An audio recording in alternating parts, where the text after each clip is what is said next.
প্রিয় মুসলিম এবং অমুসলিম ভাই ও বোনেরা, আসসালামু আলাইকুম ওয়ারহমতুল্লাহি ওবারাকাতুহু। আমাদের স্রষ্টা আল্লাহ তাআলার দয়া, শান্তি ও রহমত সবার উপরে বর্ষিত হোক। আমাদের অনুষ্ঠানে স্বাগতম। রমজান এ ডেট উইথ ডক্টর জাকির। আমি আপনাদের হোস্ট ইউসুফ চেম্বার্স। আর আজকে আমাদের টপিক রমজান, আত্ম উন্নয়ন এবং ইসলাহ দেয়ার মাস, পর্ব ৪। ডক্টর জাকির, আসসালামু আলাইকুম। ওয়ালাইকুম আসসালাম রহমতুল্লাহ বারাকাতুহু। তো ডক্টর জাকির, আজকের অনুষ্ঠানে আমি আপনাকে প্রথমেই যে প্রশ্নটা করতে চাই সেটা হলো বাম হাতের চাইতে ডান হাতের উপর বেশি গুরুত্ব।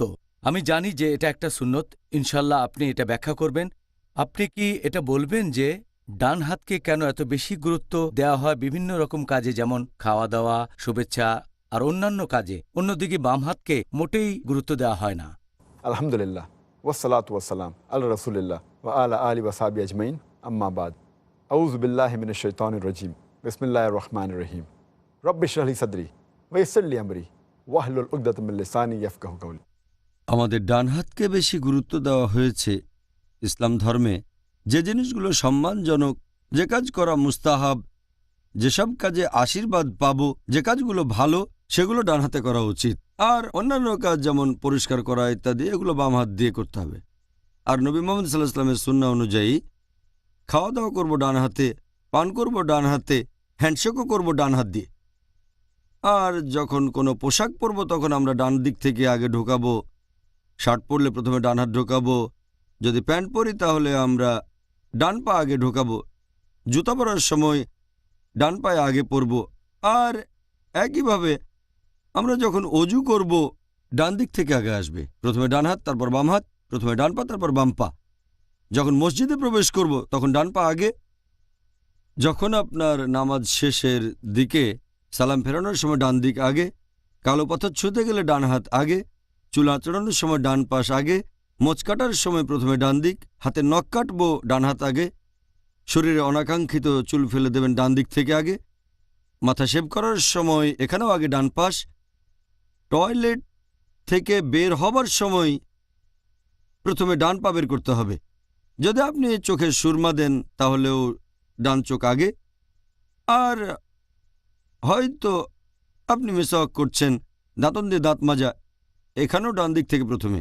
তাহলে এগুলো আমাদের নবীর সুন্নত, নবীর কাছ থেকে শিখেছি। আর আগেও বলেছে যদি কিছু পরিষ্কার করেন অথবা যেটা সম্মানজনক না, সেগুলো করবেন বাম হাত দিয়ে। যেমন ধরেন যখন পোশাক খুলছেন তখন বাম দিক আগে, শার্ট খোলার সময় বাম হাত আগে, প্যান্ট খোলার সময় বাম পা আগে। আবার যখন জুতা খুলবেন এখানেও বাম পা প্রথমে। মসজিদ থেকে বের হওয়ার সময় প্রথমে বাম পা। তারপর টয়লেটে ঢোকার সময় প্রথমে বাম পা। যদি নিজেকে পরিষ্কার করেন, হয়তো টয়লেটে গিয়ে নিজের শরীর পরিষ্কার করছেন, এখানেও বাম হাত আগে। যদি নাক ঝাড়েন তাও বাম হাত। তাহলে এই হচ্ছে পার্থক্য। আর অনেক সহিহ হাদিসে এই ব্যাপারটা বলা হয়েছে। এই হাদিসটার উল্লেখ আছে সহিহ বুখারীতে, খণ্ড নম্বর ৭, বুক অব ফুডস, হাদিস নাম্বার 5376। প্রিয় নবী মুহাম্মদ সাল্লাল্লাহু আলাইহি সাল্লাম বলেছেন, একটা ছোট ছেলেকে বলছেন যে খাওয়ার আগে বিসমিল্লাহ বলো, খাওয়া দাওয়া করার আগে আল্লাহর নাম নাও, ডান হাত দিয়ে খাও, সামনে যা আছে সেগুলো খাও। আরেকটা হাদিস সহিহ মুসলিমে, খণ্ড নম্বর ৩, বুক অব ড্রিঙ্কস, হাদিস নাম্বার 5010। নবী বলেছেন, লা তাকুলু বিশিমালি ফাইন্না শাইতানা ইয়াকুলু বিশিমালি। যার মানে তোমরা বাম হাত দিয়ে খেও না, পান করো না, কারণ শয়তান বাম হাত দিয়ে খায় আর পান করে। আর এই কারণে আপনারা দেখবেন যে বেশিরভাগ মুসলিম যারা ধার্মিক সুন্নাহ মেনে চলে তারা কখনোই বাম হাত দিয়ে খায় না বা পান করে না। তবে সাধারণত আমরা যখন খাওয়া দাওয়া করি, হয়তো লাঞ্চ বা ডিনার, আমরা খাই ডান হাত দিয়ে। তখন পানি খেতে চাইলে বেশিরভাগ লোক, কারণ তখন ডান হাতটা এঁটো থাকে, আর গ্লাস ধরে বাম হাত দিয়ে। কিন্তু নবীর হাদিসটা মানতে হবে, এই কারণে ডান হাত নিচে রাখে। আপনিও হয়তো দেখবেন যে সরাসরি বাম হাতে না খেয়ে গ্লাসটা ধরে বাম হাতে আর নিচে ডান হাত রাখে, যাতে বোঝায় ডান হাত দিয়ে পানি খাচ্ছে আর গ্লাস নোংরা হচ্ছে না। তবে শেখ নাসিরুদ্দিন আলবানী এটাতে আপত্তি জানিয়েছেন। তিনি বলেছেন, যদি কোনো হাদিসে বলা থাকতো যে ডান হাতে পান করো বা ডান হাতে খাও, তাহলে এই কাজটা সঠিক হতো। মুহাম্মদ সাল্লাল্লাহু আলাইহি ওয়াসাল্লামের হাদিস যেটা বলছে বাম হাতে খেও না বা পান করো না, কারণ শয়তান বাম হাতে খায় আর পান করে, তাই এখানে আপত্তি জানিয়েছেন। তিনি বলেছেন, যদিও ডান হাতে তখন এটো, তারপরও আপনি সেই গ্লাসটা ধরবেন ডান হাত দিয়ে, কারণ আপনার আত্মা নোংরা হওয়ার চেয়ে গ্লাস নোংরা হওয়াটা অনেক বেশি ভালো। তিনি এটাতে একমত না। বাম হাতে ধরে নিচে ডান হাতটা দেবেন, বলছেন সরাসরি ডান হাতে ধরবেন। গ্লাস নোংরা হয়ে গেলে সমস্যা নেই, নিজের আত্মাকে নোংরা করার চেয়ে গ্লাস নোংরা হওয়া ভালো। তাহলে এখানে শেখ নাসিরুদ্দিন আলবানী একমত হতে পারেননি, আল্লাহ তার উপর দয়া করুন। এছাড়াও আরও একটা হাদিস আছে, আবু দাউদ বুক অব ফুডস হাদিস নাম্বার 4129। প্রিয়নবী মোহাম্মদ সাল্লাল্লাহু আলাইহি সাল্লাম বলেছেন যে ডান দিক আগে ব্যবহার করবে যখন তোমরা ওযু করবে আর যখন তোমরা জামা কাপড় পরবে। নবী বলেছেন ডান দিক আগে ব্যবহার করবে যখন জামা কাপড় পরবে আর যখন তোমরা ওযু করবে, তারপর তোমরা বাম দিক ব্যবহার করতে পারবে। তারপর আরও হাদিস আছে আবু দাউদে খণ্ড নম্বর 1 হাদিস নাম্বার 33। বলা হয়েছে যে মুহাম্মদ সাল্লাল্লাহু আলাইহি সাল্লাম বলেছেন তোমরা ডান দিক ব্যবহার করবে যখন খাবার খাবে আর ডান দিক আগে ধুতে হবে যখন ওযু করবে। ডান দিক প্রথমে, এরপরে বাম পাশটা ধোবে আর পরিষ্কার করার সময় বাম হাত আগে। এছাড়া আরও একটা হাদিস আছে সহিহ মুসলিমে হাদিস নাম্বার 504। আমাদের প্রিয় নবী বলেছেন যে পরিষ্কার করা ইত্যাদির জন্য ডান হাত ব্যবহার করো না, বাম হাত ব্যবহার করো পরিষ্কার করার কাজে। এগুলোর ভিত্তিতে মাশাআল্লাহ আমরা নবীর সুন্নত মেনে চলি, যেগুলো ভালো জিনিস সম্মানজনক মুস্তাহাব সেগুলো ডান হাত দিয়ে করি আর অন্যান্য কাজগুলো বাম হাত দিয়ে। আর এরকম করার পেছনে যে কারণটা সেটা হচ্ছে যে মেডিকেল সায়েন্স এখন আমাদের বলে যে আমাদের ব্রেনের বাম অংশটা শরীরের ডান পাশকে নিয়ন্ত্রণ করে আর ব্রেনের ডান অংশটা শরীরের বাম পাশকে নিয়ন্ত্রণ করে। আর বিজ্ঞান এখন আমাদের বলে যে পৃথিবীর মানুষের প্রায় 90% তাদের ব্রেনের বাম অংশটাই বেশি সক্রিয় থাকে। এজন্য দেখবেন মানুষের মধ্যে প্রায় 90% হচ্ছে ডানহাতি, কারণ ব্রেনের বাম অংশটা বেশি সক্রিয়। তাই বেশিরভাগ মানুষই হোক মুসলিম বা অমুসলিম কাজ করে ডান হাতে।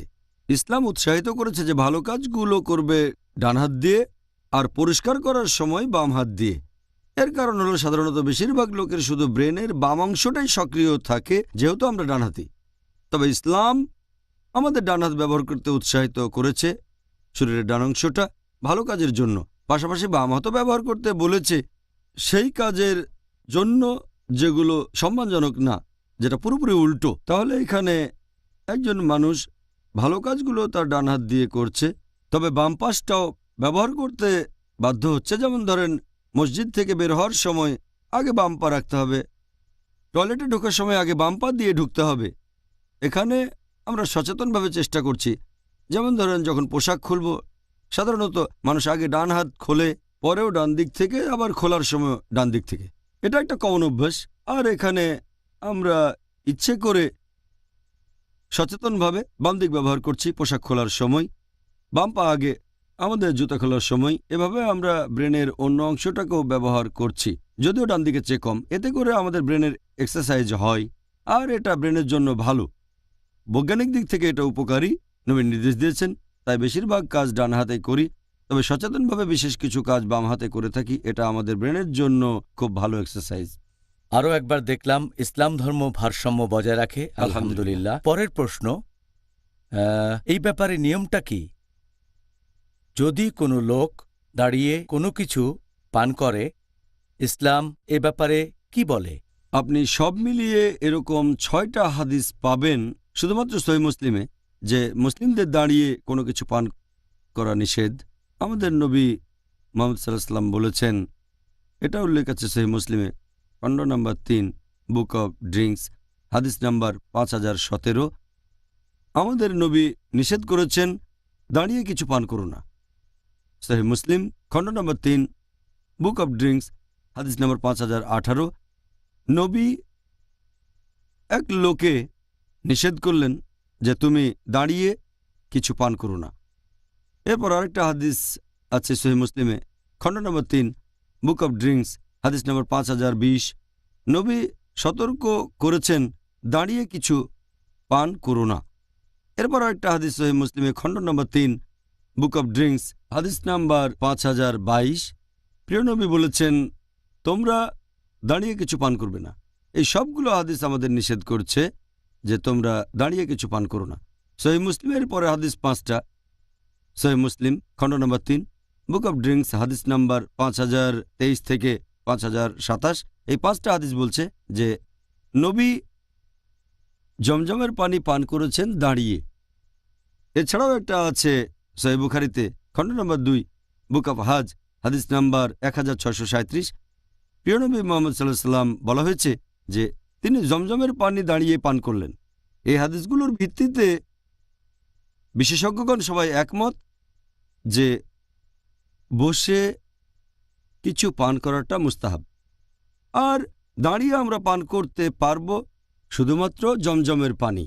কিছু কিছু বিশেষজ্ঞ এই ব্যাপারে একমত হয়েছেন, তবে এগুলোর পাশাপাশি আরও কিছু সহিহ হাদিস বলছে যে নবী জমজমের পানি ছাড়া সাধারণ পানিও দাঁড়িয়ে পান করেছেন। এটা আছে সহিহ বুখারীতে খণ্ড নম্বর 7 বুক অব ড্রিঙ্কস হাদিস নাম্বার 5615। বলা হয়েছে হযরত আলী রাদিয়াল্লাহু আনহু তিনি একটা মসজিদের সামনে দিয়ে হাঁটছিলেন, তখন দাঁড়িয়ে পানি পান করলেন। আর তিনি বললেন, আমি জানি অনেকে ভাবে এটাকে উৎসাহ দেওয়া হয়নি, এটা মাকরু যখন কেউ দাঁড়িয়ে কোনো কিছু পান করে, তবে আমি দেখেছি আমাদের নবী দাঁড়িয়ে পান করেছেন, এখন আমি যেভাবে পান করছি। এছাড়াও আরও একটা হাদিস, এটা আছে মুসনাদ আহমেদে খণ্ড নম্বর 1 হাদিস নম্বর 797। বলা হয়েছে যে হযরত আলী রাদিয়াল্লাহু আনহু একবার তিনি দাঁড়িয়ে পানি পান করছিলেন, তার দিকে সবাই তাকিয়েছিল, অনেকে ঘুরে তাকালো। তখন তিনি বললেন যে তোমরা আমার দিকে তাকাচ্ছ কেন? আমি সেটা করছি যেটা নবী করেছেন। আমি দাঁড়িয়ে পান করছি কারণ নবীকে দাঁড়িয়ে পান করতে দেখেছি। আমি বসেও পান করি কারণ আমি নবীকে বসে পান করতে দেখেছি। আর একটা হাদিস আছে তিরমিজিতে হাদিস নাম্বার 1881 ইবনে ওমর রাদিয়াল্লাহু আনহু তিনি বলেছেন যে যখন তিনি আমাদের নবীর সঙ্গে থাকতেন তখন অনেক সময় হাঁটতে হাঁটতে খেতেন আর দাঁড়িয়ে পান করতেন। এই হাদিসগুলোর ভিত্তিতে আমরা জানতে পারি, আর বেশিরভাগ বিশেষজ্ঞ মানেন যে বসে কিছু পান করাটা হচ্ছে মুস্তাহাব। এই কাজটাকে সুপারিশ করা হয়েছে কারণ এটা আমাদের নবীর নির্দেশ। একথা আগেও বলেছি, যখন আমাদের নবীর নির্দেশ আর কাজ বিপরীত হবে তখন নির্দেশের গুরুত্বই বেশি। নির্দেশ হচ্ছে আসল রুলিং, কাজ হতে পারে পরিস্থিতির কারণে হয়তো তিনি করেছিলেন, তবে মুস্তাহাব হচ্ছে বসে কিছু পান করা। তবে যেহেতু নবী মাঝে মধ্যে দাঁড়িয়ে কিছু পান করেছেন তাই দাঁড়িয়ে পান করার অনুমতি আছে, তবে সেটা হবে মাকরু। তার মানে এটা না করলে ভালো, তবে করলে কোনো শাস্তি নেই। দাঁড়িয়ে পান করতে পারবেন কারণ নবীও দাঁড়িয়ে পান করেছেন। হয়তো পরিস্থিতির কারণে নবী দাঁড়িয়ে পান করেছেন, সেজন্য দাঁড়িয়ে কিছু পান করাটা হারাম না। কিছু মানুষের ভুল ধারণা আছে যে দাঁড়িয়ে কিছু পান করা হারাম, আসলে হারাম না, এটা মাকরু, তবে বসে পান করাটাই ভালো। আপনার কাছে এবারের প্রশ্নটা, এটা আগের উত্তরের প্রসঙ্গ থেকে আপনি কি এবারে কিছু পান করার আদব কায়দাগুলো সম্পর্কে বলবেন? আমাদের নবীর সুন্নাহ আর পান করার আদব কায়দার কথা যদি বলেন, 1 নম্বর হচ্ছে পান করার আগে বিসমিল্লাহ বলবেন। আমরা পান করব ডান হাত দিয়ে, তারপর আমরা বসে পান করব। 4 নম্বর আমরা কমপক্ষে 3 ঢোক দিয়ে কিছু পান করব, এমন না যে একবারেই শেষ। 5 নম্বর পান করার শেষে আল্লাহর প্রশংসা করে বলবেন আলহামদুলিল্লাহ। 6 নম্বর হচ্ছে আপনি হয়তো পরিবেশন করছেন, অনেক লোকজন আছে, সবাইকে আপনি সার্ভ করছেন কিছু, আপনি সবার শেষে পান করবেন। 7 নম্বর আপনি পরিবেশন করবেন ডান দিক থেকে। 8 নম্বর জাগ বা বোতল থেকে সরাসরি পান করব না, জাগ থেকে ঢালবো কোনো কাপে অথবা গ্লাসে, তারপর পান করব। এই অভ্যাসগুলো স্বাস্থ্যসম্মত। যদি জাগ থেকে সরাসরি খান এটা হয়ে যাবে, তাই জাগ থেকে গ্লাসে ঢেলে নিলে সব কিছুই তাহলে পরিষ্কার থাকবে। আর 9 নম্বর আদব হচ্ছে স্বর্ণ বা রৌপ্যের পাত্রে কিছু পান করবেন না। এই হচ্ছে কোনো কিছু পান করার আদব কায়দা আর সুন্নাহ। জাযাকাল্লাহ খায়ের, সুন্দর বলেছেন। এখন ডক্টর জাকির, এবারে আমি আপনাকে আমাদের ইন্টারভিউ পর্বের শেষ প্রশ্নটা করব। একেবারে সহজ সরল আর সরাসরি একটা প্রশ্ন। আমরা অনেক মুসলিমকে দেখি তারা বলছে বিসমিল্লাহির রহমানির রাহিম খাওয়ার ঠিক আগে, এটা কি সুন্নত? আমি এ ব্যাপারে যতটুকু জানি, কখনো শুনিনি এমন সহিহ হাদিসের কথা। এখন পর্যন্ত এরকম কোনো সহিহ হাদিস, খাঁটি হাদিস দেখিনি যেখানে আমাদের নবী বলেছেন যে খাওয়ার আগে তোমরা বলবে বিসমিল্লাহির রহমানির রাহিম, অথবা নবী খাওয়ার আগে বিসমিল্লাহির রহমানির রাহিম বলেছেন। সত্যি বলতে আমার জানা মতে সব হাদিস বলছে নবী বলেছেন বিসমিল্লাহ। এরকম একটা হাদিস, এটা আছে সহিহ বুখারীতে খণ্ড নম্বর 7 বুক অব ফুডস হাদিস নাম্বার 5376। নবী বলছেন একটা ছোট ছেলেকে যে খাওয়ার আগে আল্লাহর নাম নেবে, বলবে বিসমিল্লাহ, খাবে ডান হাত দিয়ে আর যেটা তোমার সামনে আছে। একটা হাদিসের বর্ণনা দিয়েছেন হযরত আয়েশা রাদিয়াল্লাহু আনহা। এটা আছে সুনান আবু দাউদে খণ্ড নম্বর 3 বুক অব ফুডস হাদিস নাম্বার 3758। হযরত আয়েশা রাদিয়াল্লাহু আনহা উম্মুল মুমিনিন রাদিয়াল্লাহু আনহা তিনি বলেছেন যে যখন তোমরা খাবে শুরুতে বলবে বিসমিল্লাহ, আল্লাহর নামে শুরু করছি। আর যদি খাওয়ার আগে বিসমিল্লাহ বলতে তোমরা ভুলে যাও তাহলে যখনই মনে পড়বে তখনই বলবে। বিসমিল্লাহ আউয়ালু ওয়া আখিরু। এর মানে হচ্ছে আল্লাহর নাম নিচ্ছে একেবারে শুরুতে আর আল্লাহর নাম নিচ্ছে একেবারে শেষে। তাহলে আমাদের নবী সাল্লাল্লাহু আলাইহি ওয়াসাল্লাম নির্দেশ দিয়ে গেছেন এটাই। তবে এটা দুর্ভাগ্যজনক যেহেতু অনেকে জানে না, তাই তারা বলে বিসমিল্লাহির রহমানির রহিম, দয়াময় পরম দয়ালু আল্লাহর নামে শুরু করছি। একবার আমি একজন মুসলিম ভাইকে বলেছিলাম এখানে বিসমিল্লাহ হচ্ছে সঠিক শব্দ। সে বলল বিসমিল্লাহির রহমানির রহিম তো আরও বেশি, দয়াময় পরম দয়ালু আল্লাহ তাআলার নামে শুরু করছি, এটা কি বিসমিল্লাহর চেয়ে ভালো না? আমি বললাম নবী যখন বলেননি তখন কি নবীর কথাটাকে উন্নত করবেন? তারপর তাকে বললাম আপনার এই যুক্তিতেই ধরেন আমি কোনো পশু কোরবানি করছি, যখন পশু জবাই করছি তখন বলছি বিসমিল্লাহ, বিসমিল্লাহ আল্লাহু আকবার। বলবেন না বিসমিল্লাহির রহমানির রহিম দয়াময় পরম দয়ালু আল্লাহর নামে শুরু করছি? চিন্তা করেন যখন পশু জবাই দিচ্ছেন তখন বলছেন আল্লাহ তুমি দয়াময় পরম দয়ালু। দুর্ভাগ্যজনকভাবে অনেক মুসলিমই এটা জানে না, তাই কোরআন হাদিসের কথা না শুনেই নিজেরাই যুক্তি দেখানোর চেষ্টা করে, যেটা মোটেও ঠিক না। আমরা আল্লাহ এবং রাসূলের কথা মেনে চলব।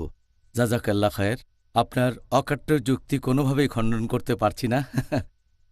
পরের প্রশ্ন, পুরুষ এবং মহিলাদের পোশাকের ব্যাপারে ইসলাম ধর্মের নিয়মগুলো কি কি?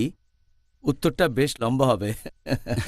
ইসলামিক পোশাক পরিচ্ছদের ব্যাপারে যদি বলতে হয়, এ ব্যাপারে বিভিন্ন নির্দেশনা দেওয়া আছে পবিত্র কোরআন এবং কিছু হাদিসে।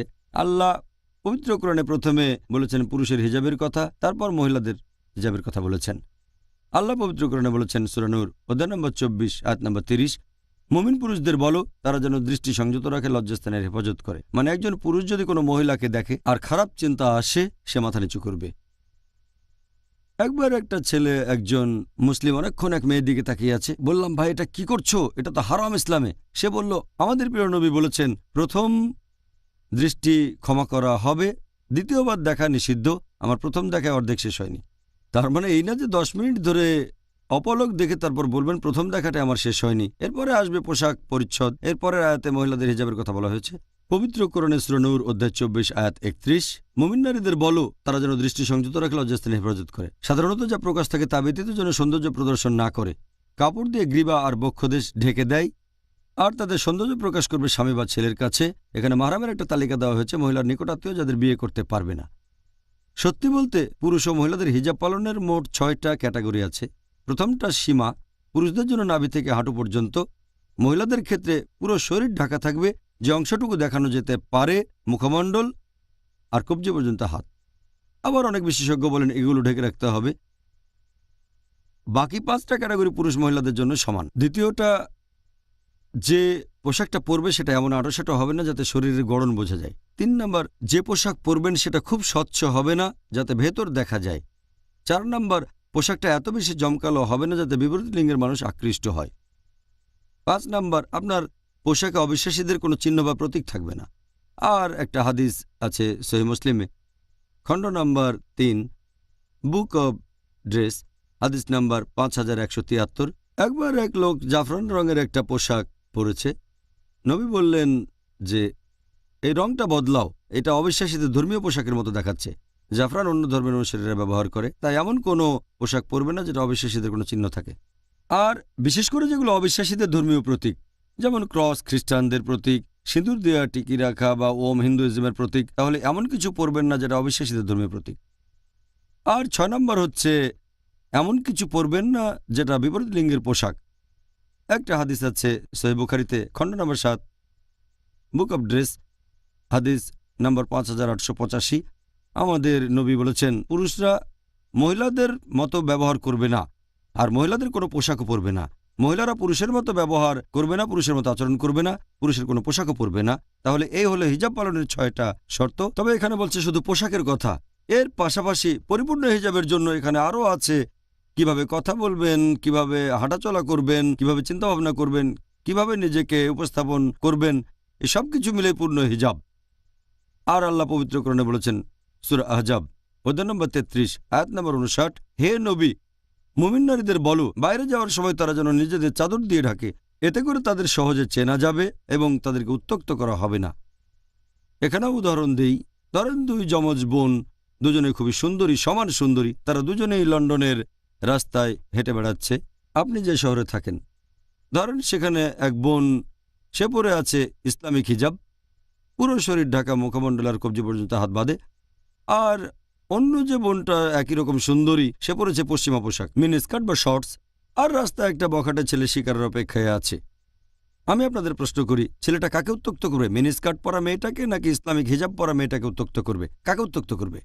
অবশ্যই যে মেয়েটা মিনি স্কার্ট পরেছে। ঠিক বলেছেন। তাহলে কোরআন ঠিকই বলেছে যে মহিলাদের হিজাবের ব্যবস্থা করা হয়েছে যেন তাদেরকে উত্ত্যক্ত করা না হয়। তাহলে এই হচ্ছে হিজাবের 6টা শর্ত। এছাড়াও পোশাকের ব্যাপারে আরও কিছু নিয়মকানুন আছে। পুরুষের পোশাকের ব্যাপারে কিছু নিয়মকানুন আছে। যেমন ধরেন, আমাদের প্রিয় নবী বলেছেন যে পুরুষদের স্বর্ণ আর রেশম পরা নিষিদ্ধ। সুন্নাহ আল নিসাইতে আছে, বুক অব জিনা, অধ্যায় নম্বর 40, হাদিস নম্বর 5147।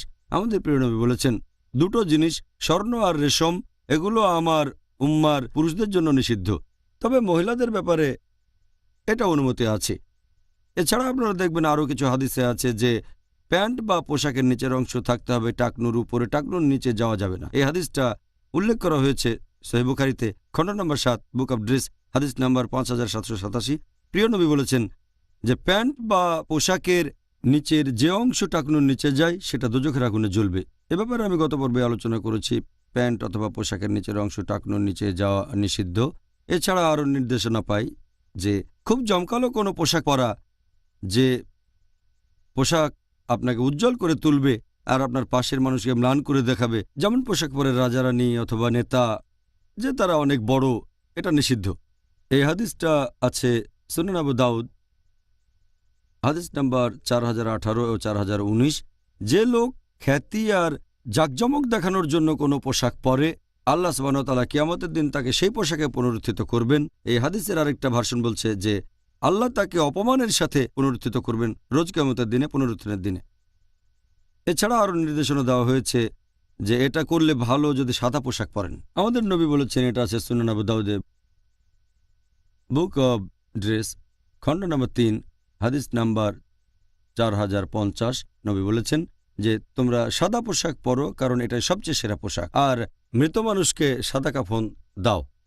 আর এছাড়াও আমাদের নবী মুহাম্মদ সাল্লাল্লাহু আলাইহি ওয়াসাল্লাম বলেছেন, এই হাদিসটা আছে সুনান আবু দাউদে, খণ্ড নম্বর 3, বুক অব ড্রেস, হাদিস নাম্বার 4129।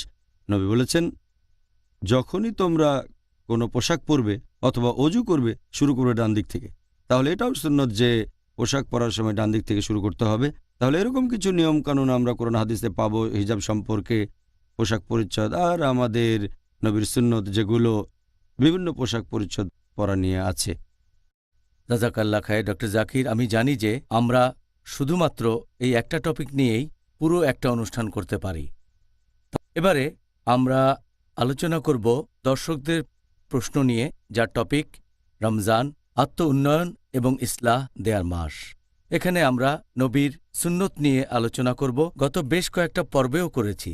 তাহলে আপনাকে প্রথম প্রশ্নটা করি।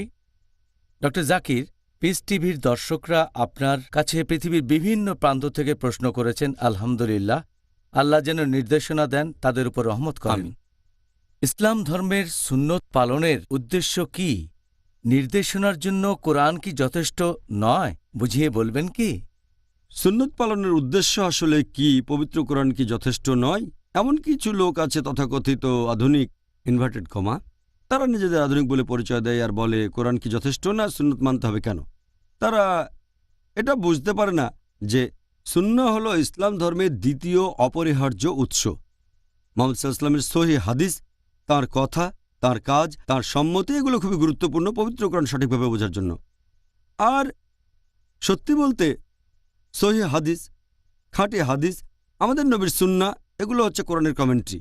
পবিত্র কোরআনে অবশ্যই এরকম কিছু আয়াত আছে যেগুলোর ব্যাখ্যার প্রয়োজন নেই, একেবারে পরিষ্কার। যেমন ধরেন, কুল হুয়াল্লাহু আহাদ, বলো তিনি আল্লাহ এক, অদ্বিতীয়। আমরাও বুঝতে পারছি আল্লাহ কেবলমাত্র একজন, কমেন্ট্রির প্রয়োজন নেই। তবে আরও কিছু আয়াত আছে যেগুলোর কোনো হাদিস ছাড়া, সুন্নাহ ছাড়া অর্থ বুঝতে পারবেন না। যেমন ধরেন, কোরআন বলছে যে একজন মুসলিম ধনী হলে সে জাকাত দেবে। কোরআন নির্দিষ্ট করে বলছে না যে কি পরিমাণ জাকাত তাকে দিতে হবে। যখন আপনি আমাদের নবীর হাদিস পড়বেন, নবীর সুন্নাহ পড়বেন, তখন জানতে পারবেন আপনার যদি স্বর্ণরৌপ্য ধন দৌলত ইত্যাদি থাকে তাহলে সেই সম্পদের 2.5% দান করতে হবে। এ ব্যাপারে আগেও বলেছি, যদি হয় কৃষিজাত পণ্য তাহলে সেচ ছাড়া 10%, সেচ দিলে 5%, এরকম বিভিন্ন নিয়ম। হাদিস না থাকলে কিভাবে জানতে পারবেন? পবিত্র কোরআন এ ব্যাপারে বলছে যে কাদের জাকাত দেবেন, কিন্তু কতখানি দিতে হবে সেটা বলেনি। এছাড়াও কোরআন বলছে তোমরা নামাজ পড়ো। কোরআনে কিছু কিছু বিষয়ের উল্লেখ আছে, যেমন সিজদা, তারপর রুকু। বিস্তারিত বলা হয়নি যে কত রাকাত নামাজ পড়তে হবে। নামাজ পড়া সঠিক নিয়ম কি, কিভাবে হাত বাঁধবো, এগুলো পাবেন সুন্নত থেকে। তাহলে হাদিস ছাড়া ইসলামের স্তম্ভগুলো পালন করতে পারবেন না, এতটাই গুরুত্বপূর্ণ। আল্লাহ পবিত্র কোরআনে বলেছেন, সূরা আহজাব অধ্যায় নম্বর 33 আয়াত নম্বর 21, নিশ্চয়ই রাসূলের চরিত্রের মধ্যে রয়েছে সবচেয়ে উত্তম আদর্শ। আর এজন্য আল্লাহ পবিত্র কোরআনে অনেক জায়গায় এই কথা বলেছেন, যেমন সূরা নিসা অধ্যায় নম্বর 4 আয়াত নম্বর 59, যে আতিউল্লাহ ওয়া আতিউর রাসূল, আল্লাহ এবং তার রাসূলকে মান্য করো। তার মানে যদি আল্লাহকে মেনে চলতে চান তাহলে রাসূলকেও মানতে হবে, আর রাসূলকে মানা মানে আল্লাহ সুবহানাহু ওয়া তাআলাকে মেনে চলা। সেজন্য সুন্নাহ হলো অপরিহার্য। কোরআনের কিছু আয়াত আছে যেগুলোর ব্যাখ্যা আমরা কোরআনের ভেতরেই পাব, তবে অনেক ক্ষেত্রে কোরআনের আয়াত ব্যাখ্যা করার জন্য হাদিস একেবারে অপরিহার্য। যেমন ধরেন, বোঝার সুবিধার জন্য আমি একটা উদাহরণ দিচ্ছি। আল্লাহ পবিত্র কোরআনে বলেছেন সূরা মাইদা অধ্যায় নম্বর 5 আয়াত নম্বর 38, একজন চোর হোক সে পুরুষ অথবা নারী, তাদের হাত কেটে ফেলো, আল্লাহ তাআলার পক্ষ থেকে এটাই আদর্শ দণ্ড। তার মানে কেউ যদি কোনো কিছু চুরি করে, না বলে কোনো কিছু নিয়ে যায়, পবিত্র কোরআন অনুযায়ী তার হাত কেটে ফেলো। তবে যখন বিস্তারিত জানবেন, যখন হাদিস পড়বেন, আমাদের নবীর সুন্নাহ পড়বেন, জানতে পারবেন। এটা আছে সহিহ বুখারীতে খণ্ড নম্বর 8 বুক অব হুদুদ হাদিস নম্বর 6789। প্রিয় নবী মুহাম্মদ সাল্লাল্লাহু আলাইহি ওয়াসাল্লাম বলেছেন যে কেউ যদি চুরি করে দিনারের সিকি ভাগ বা একটু বেশি, তার হাত কেটে ফেলতে হবে। মানে যদি এর কম চুরি করে তার হাত কাটা হবে না। ধরেন কেউ খেতে না পাওয়ার কারণে একটা রুটি চুরি করলো, তার হাত কেটে ফেলতে হবে না। আর সেই এলাকার শাসকের অথবা সেখানকার খলিফার দায়িত্ব সেই লোকের চাহিদা পূরণ করা। তবে কেউ আনন্দ করার জন্য চুরি করলে সেটা হারাম, হাত কেটে ফেলতে হবে। দ্বিতীয়, হাত কাটবেন থেকে সেটা পাবেন হাদিসে। নবী বলেছেন, হাদিস থেকে জেনেছি কাটবেন কবজি থেকে। অনেকে ভাবতে পারে কাটা হবে আঙ্গুল থেকে বা কনুই থেকে, অথবা কাটা হবে কাঁধ থেকে। হাত কাটবেন থেকে? হাদিস থেকে জানতে পারবেন কাটবেন কবজি থেকে। কোরআন থেকে এরকম আরও উদাহরণ দেয়া যায় যেখানে সুন্নাহ জানতেই হবে। যেমন ধরেন, আল্লাহ পবিত্র কোরআনে বলেছেন সূরা নিসা অধ্যায় নম্বর 4 আয়াত নম্বর 101, যখন দেশ বিদেশে ভ্রমণ করবে তখন দোষ দেওয়া হবে না যদি সালাত সংক্ষিপ্ত করো। হতে পারে মুশরিকের ভয়ে তারা আক্রমণ করতে পারে, নিশ্চয়ই অবিশ্বাসীগণ তোমাদের প্রকাশ্য শত্রু। এখানে কোরআন পরিষ্কার বলছে ভ্রমণের সময় নামাজ সংক্ষিপ্ত করতে পারেন। হতে পারে অবিশ্বাসীদের ভয়ে যে তারা আক্রমণ করতে পারে। আরও একটা হাদিস, এটা আছে সহিহ মুসলিমে খণ্ড নাম্বার 1 হাদিস নাম্বার 1461। সেখানে একজন সাহাবী হযরত ওমর রাদিয়াল্লাহু আনহুকে জিজ্ঞেস করলেন, পবিত্র কোরআনের আয়াত বলছে যে ভ্রমণের সময় তোমরা নামাজ সংক্ষিপ্ত করতে পারো যদি শত্রুকে ভয় পাও, কিন্তু এখন তো কোনো শত্রু নেই, এখনও কেন সংক্ষেপ করব? হযরত ওমর রাদিয়াল্লাহু আনহু উত্তরে বললেন, আমি আল্লাহর রাসূলকে একই প্রশ্ন করেছিলাম। তিনি বলেছিলেন, এটা তোমাদের প্রতি বদান্যতা, তাই আল্লাহর বদান্যতা গ্রহণ করো। তার মানে যখনই ভ্রমণ করবেন সেখানে শত্রুর ভয় থাকুক বা না থাকুক, অবিশ্বাসীর ভয় থাকুক বা না থাকুক, সংক্ষিপ্ত করতে পারেন। যদি হাদিস না থাকতো, কোরআনের আয়াত শুধু একটা কারণ বলছে, তবে পুরো ব্যাখ্যাটা পাবেন সহিহ হাদিসে।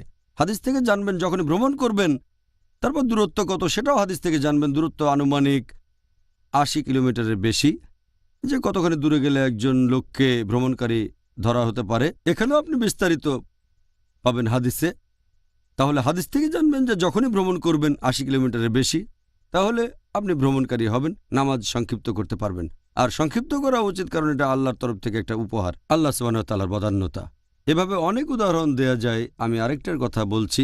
আল্লাহ পবিত্র কোরআনে বলেছেন সূরা আনাম অধ্যায় 6 আয়াত 145, আমি শুধু সেই সব খাবার নিষেধ করেছি যেগুলোর কথা কোরআনে উল্লেখ আছে।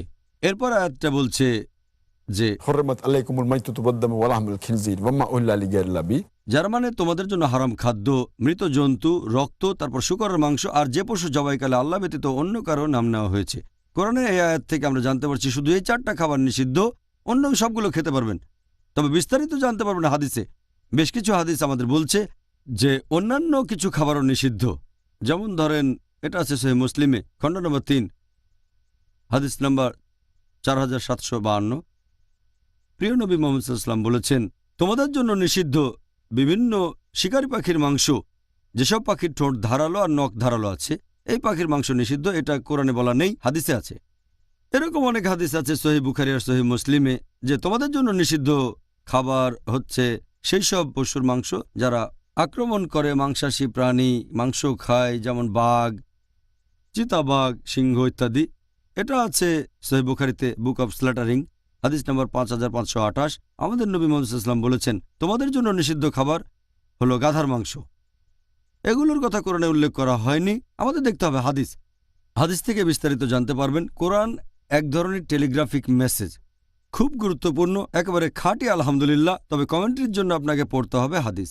এই কারণে হাদিস একেবারে অপরিহার্য, এটা অবশ্যই লাগবে। এজন্য আমাদের প্রিয় নবী বলেছেন, এই হাদিসটা আছে মুস্তাদরাক আল হাকিমে, হাদিস নাম্বার 319। নবী বলেছেন, আমি পেছনে রেখে যাচ্ছি কোরআন এবং আমার দৃষ্টান্ত, আমার সুন্নাহ। কেউ যদি কোরআন এবং আমার সুন্নাহ শক্ত করে ধরে, সে চিরদিন সরল পথে থাকবে, ভুল পথে কখনো যাবে না। তাহলে সুন্নাহ হচ্ছে ইসলাম ধর্মের দ্বিতীয় অপরিহার্য উৎস। এটা না থাকলে ইসলাম ধর্মকে পুরোপুরি বুঝতে পারবেন না। তাহলে এই হাদিস না থাকলে আমরা কোরআনের অনেক কিছুই বুঝতে পারতাম না। আপনি খুব সুন্দরভাবে আমাদেরকে বলেছেন ডক্টর জাকির।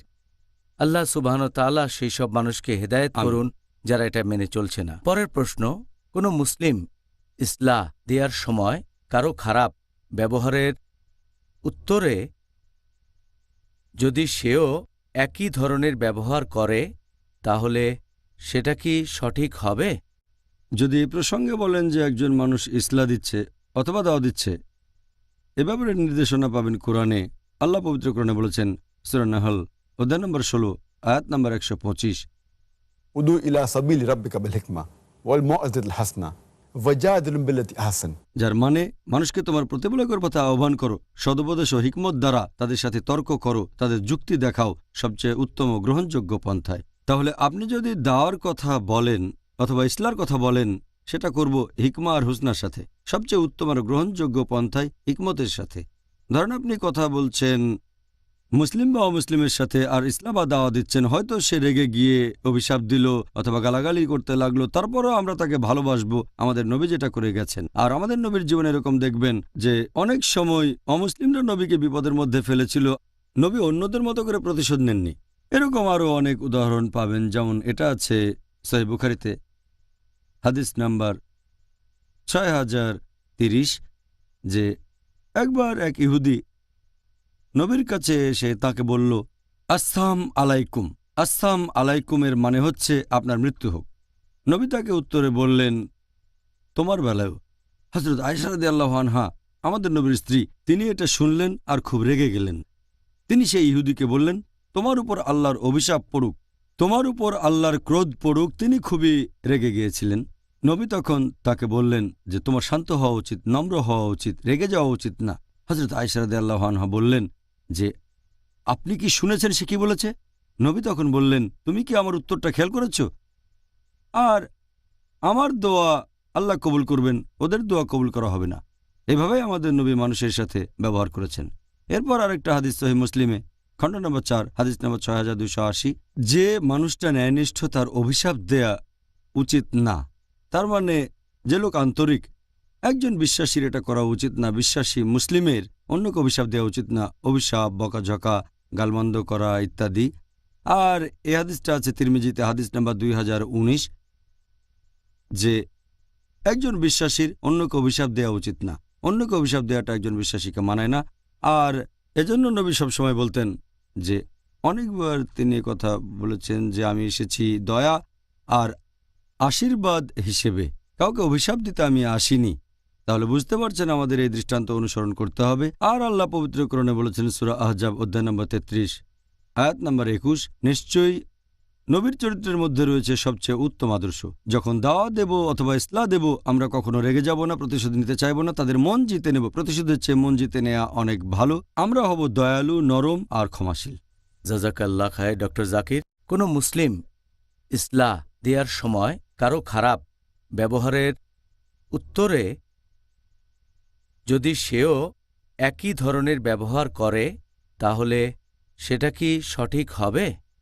যদি এই প্রসঙ্গে বলেন যে একজন মানুষ ইসলা দিচ্ছে অথবা দাওয়া দিচ্ছে, এ ব্যাপারে নির্দেশনা পাবেন কোরআনে। আল্লাহ পবিত্র কোরআনে বলেছেন, সূরা নাহল অধ্যায় নম্বর 16 আয়াত নম্বর 125, উদু ইলা সাবিল রাব্বিকা বিল হিকমা ওয়াল মাউইজাতিল হাসনা ওয়াজাদিলুম বিল্লাতি আহসান। যার মানে মানুষকে তোমার প্রতিপালকের পথে আহ্বান করো, সদুপদেশ ও হিকমত দ্বারা তাদের সাথে তর্ক করো, তাদের যুক্তি দেখাও সবচেয়ে উত্তম ও গ্রহণযোগ্য পন্থায়। তাহলে আপনি যদি দাওয়ার কথা বলেন অথবা ইসলার কথা বলেন, সেটা করব হিকমা আর হুসনার সাথে, সবচেয়ে উত্তম আর গ্রহণযোগ্য পন্থায় হিকমতের সাথে।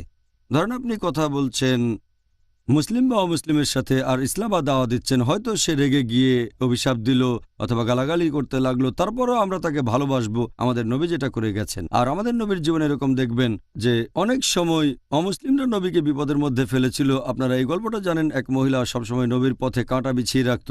নবী সে পথে গেলে মহিলা কাঁটা ছুঁড়ে মারত নবীর দিকে। তারপর একদিন নবী দেখলেন রাস্তায় কোনো কাঁটা নেই। নবী ভাবলেন, এই অমুসলিম মহিলা আজ কাঁটা ছুঁড়ে মারছে না কেন? নবী তখন দেখতে গেলেন যে সেই মহিলার কি হয়েছে। তারপর দেখলেন যে মহিলা অসুস্থ। নবী তখন মহিলার জন্য দোয়া করলেন। মহিলা এতটাই খুশি হলো যে ইসলাম গ্রহণ করলো। নবী অন্যদের মতো করে প্রতিশোধ নেননি। এরকম আরও অনেক উদাহরণ পাবেন, যেমন এটা আছে সহিহ বুখারীতে হাদিস নাম্বার 6030, যে একবার এক ইহুদি নবীর কাছে এসে তাকে বলল, আসসালাম আলাইকুম। আসসালাম আলাইকুমের মানে হচ্ছে আপনার মৃত্যু হোক। নবী তাকে উত্তরে বললেন, তোমার বেলায়ও। হযরত আয়েশা রাদিয়াল্লাহু আনহা আমাদের নবীর স্ত্রী, তিনি এটা শুনলেন আর খুব রেগে গেলেন। তিনি সেই ইহুদিকে বললেন, তোমার উপর আল্লাহর অভিশাপ পড়ুক, তোমার উপর আল্লাহর ক্রোধ পড়ুক। তিনি খুবই রেগে গিয়েছিলেন। নবী তখন তাকে বললেন যে তোমার শান্ত হওয়া উচিত, নম্র হওয়া উচিত, রেগে যাওয়া উচিত না। হযরত আয়েশা রাদিয়াল্লাহু আনহা বললেন যে আপনি কি শুনেছেন সে কি বলেছে? নবী তখন বললেন, তুমি কি আমার উত্তরটা খেয়াল করেছ? আর আমার দোয়া আল্লাহ কবুল করবেন, ওদের দোয়া কবুল করা হবে না। এভাবেই আমাদের নবী মানুষের সাথে ব্যবহার করেছেন। এরপর আরেকটা হাদিস সহিহ মুসলিমে খণ্ড নম্বর 4 হাদিস নম্বর 6280, যে মানুষটা ন্যায়নিষ্ঠ তার অভিশাপ দেয়া উচিত না। তার মানে যে লোক আন্তরিক, একজন বিশ্বাসীর এটা করা উচিত না। বিশ্বাসী মুসলিমের অন্যকে অভিশাপ দেওয়া উচিত না, অভিশাপ, বকাঝকা, গালমন্দ করা ইত্যাদি। আর এই হাদিসটা আছে তিরমিজিতে হাদিস নাম্বার 2019, যে একজন বিশ্বাসীর অন্যকে অভিশাপ দেওয়া উচিত না। অন্যকে অভিশাপ দেওয়াটা একজন বিশ্বাসীকে মানায় না। আর এজন্য নবী সবসময় বলতেন যে, অনেকবার তিনি কথা বলেছেন যে আমি এসেছি দয়া আর আশীর্বাদ হিসেবে, কাউকে অভিশাপ দিতে আমি আসিনি। তাহলে বুঝতে পারছেন আমাদের এই দৃষ্টান্ত অনুসরণ করতে হবে। আর আল্লাহ পবিত্র কোরআনে বলেছেন সূরা আহজাব অধ্যায় নম্বর 33 আয়াত নম্বর 21, নিশ্চয়ই নবীর চরিত্রের মধ্যে রয়েছে সবচেয়ে উত্তম আদর্শ। যখন দাওয়া দেব অথবা ইসলাহ দেব, আমরা কখনো রেগে যাব না, প্রতিশোধ নিতে চাইব না, তাদের মন জিতে নেব। প্রতিশোধের চেয়ে মন জিতে নেওয়া অনেক ভালো। আমরা হব দয়ালু, নরম আর ক্ষমাশীল। জাযাকাল্লাহ খায় ডক্টর জাকির। আপনার কাছে এবারে পরের প্রশ্ন, কেউ আত্মহত্যা করলে ইসলামে নিয়মটা কী ধরনের? আর এছাড়াও যে আত্মহত্যা করেছে তার শাস্তি কমানোর ব্যাপারে তার বাবা মা কী ব্যবস্থা নিতে পারবেন? আত্মহত্যা করার ব্যাপারটা নিয়ে যদি বলতে হয়, এ ব্যাপারে আগেও বলেছি যে এটা হচ্ছে অন্যতম একটা গুরুতর পাপ। এই মত দিয়েছেন ইমাম আজ-জাহাবি তার বই আল কাবায়েরে। তিনি আত্মহত্যাকে রেখেছেন 29 নম্বরে 70টা বড় পাপের মধ্যে। আর আল্লাহ পবিত্র কোরআনে বলেছেন সূরা বাকারা অধ্যায় নম্বর 2 আয়াত নম্বর 195, তোমরা তোমাদের নিজের হাতে নিজেদেরকে ধ্বংস করো না। খুব পরিষ্কারভাবে বলছে যে আত্মহত্যা করা ইসলামে নিষিদ্ধ। এছাড়া অনেক সহিহ হাদিসে সম্পর্কে বলা হয়েছে। এটা আছে সহিহ বুখারীতে খণ্ড নম্বর 7 হাদিস নম্বর 5778, যেখানে আমাদের নবী মুহাম্মদ সাল্লাল্লাহু আলাইহি ওয়াসাল্লাম বলেছেন যে কেউ যদি পাহাড়ের উপর থেকে লাফ দেয় আর নিচে পড়ে মারা যায়, সে চিরকাল দোজখের আগুনে এভাবে পতিত হতে থাকবে। আর কেউ যদি বিষ পান করে মারা যায়, সে দোজখের ভেতরে একটা বিষের বোতল নিয়ে বারবার পান করবে আর বারবার মারা যেতে থাকবে। কেউ যদি নিজেকে ছুরি মারে, তাহলে সে দোজখের ভেতরেও নিজেকে ছুরি মারবে চিরকাল। আর আবারও আল্লাহ রাসূল একই কথা বলেছেন, আছে সহিহ বুখারীতে খণ্ড নম্বর 8 হাদিস নাম্বার 6047। আমাদের প্রিয় নবী মুহাম্মদ সাল্লাল্লাহু আলাইহি ওয়াসাল্লাম বলেছেন যে যদি কোনো লোক আত্মহত্যা করে, সে নিজেকে মেরে ফেলে, দোজখের আগুনে সে একই কাজ করবে বারবার। দোজখে সে একই কাজ করতে থাকবে। সে যেভাবে আত্মহত্যা করেছে সেই কাজটাই দোজখে বারবার করতে থাকবে। আমাদের প্রিয় নবী মুহাম্মদ সাল্লাল্লাহু আলাইহি ওয়াসাল্লাম বলেছেন, এটা আছে সহিহ বুখারীতে, খণ্ড নম্বর 4, হাদিস নাম্বার 3463, যে এক লোকের হাতে একটু ক্ষত ছিল। এটার কারণে সে খুব যন্ত্রণা পাচ্ছিল আর অধৈর্য হয়ে গেল। তখন একটা ছুরি নিয়ে হাতটা কেটে ফেলল, তারপর রক্তক্ষরণে সে মারা গেল। আর নবী তখন বললেন, যেহেতু লোকটা অধৈর্য ছিল আর নিজেকে হত্যা করেছে, সে কখনোই বেহেশতে যেতে পারবে না। একই রকমের আরেকটা হাদিস আছে সহিহ মুসলিমে, খণ্ড নম্বর 2, বুক অব সালাহ, হাদিস নম্বর 2133। এক লোককে নবীর কাছে আনা হলো যে আত্মহত্যা করেছে চ্যাপ্টা মাথার একটা বর্ষা দিয়ে।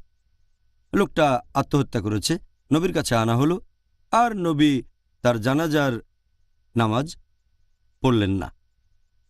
এখান থেকে জানতে পারছি আত্মহত্যা গুরুতর পাপ। তবে তার মানে এই না, এই হাদিসটা আর একটু পড়লে জানবেন সাহাবীগণ তার জানাজার নামাজ পড়েছিলেন। ব্যাপারটা এমন না যে কেউ আত্মহত্যা করলে সেটা শিরকের সমান পাপ হবে। আত্মহত্যা সবচেয়ে বড় গুনাহ না, বড় গুনাহ, গুরুতর গুনাহ। তবে এই গুনাহ এটা কুফরির সমান না।